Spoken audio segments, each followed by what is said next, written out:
Okay guys, hopefully this short guide will help you avoid that situation we just saw in the intro. I'm going to show you a couple of ways that you can use elective duchies and kingdoms to keep your succession safe, especially during Confederate partition. We're in the Kingdom of West Francia now. If we go to our kids, we've got two. We've got this guy, Prince Louis, and we've also got Prince Carloman. If we jump into our succession tab, we'll see that Prince Carloman's due to inherit the Kingdom of Aquitaine. Now, the way to avoid him getting that kingdom and thus splitting our realm in two is the first thing you could do is just go and disinherit him. However, that's going to give you negative opinion, and it's also going to cost you renown, which is quite hard to get, and also prestige. And if you've got a lot of sons, this can actually cost quite a bit of prestige over the long run and over different generations. Rather than spend your prestige here, you want to go into the kingdom title screen and then add a law.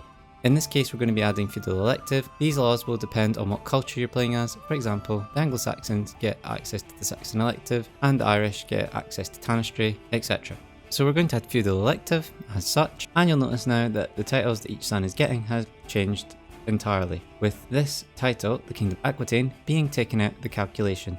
This will give you the chance to get your actual heir as the main candidate, rather than the kingdom splitting in two and you having to go to war to reconquer it, and that law will stay in place for several generations. You'll notice now though that Prince Carloman is going to be getting some counties here, for example this one and this one. They're going to eat into our domain, which is generating us our gold and levies, and we really don't want that. In order to keep all your main counties that you're developing all together on each succession, you want to make sure there's a duchy above them. So we're going to create the Duchy of Valois. Then you're going to want to add the same law here. The thing about duchies that's even better than with the kingdoms is that if we go to the elector screen, we'll notice that we have 3 votes because we're the king, and we've only got 2 counts in this area, so we're always going to be able to vote for our heir to be the winner, and that's going to keep all our counties every single time within our realm in our succession.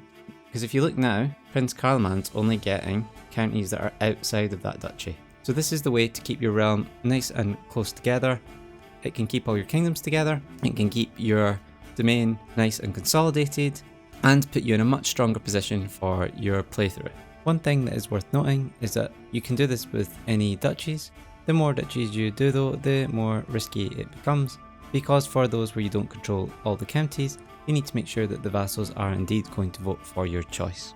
So if you enjoyed this video, please like it. If you've got any other tips for succession, please leave those in the comments. And also, there are some links from other content coming up now, so be sure to check those out and subscribe to my channel if you want to see more of this type of stuff. Thanks guys, and see you next time.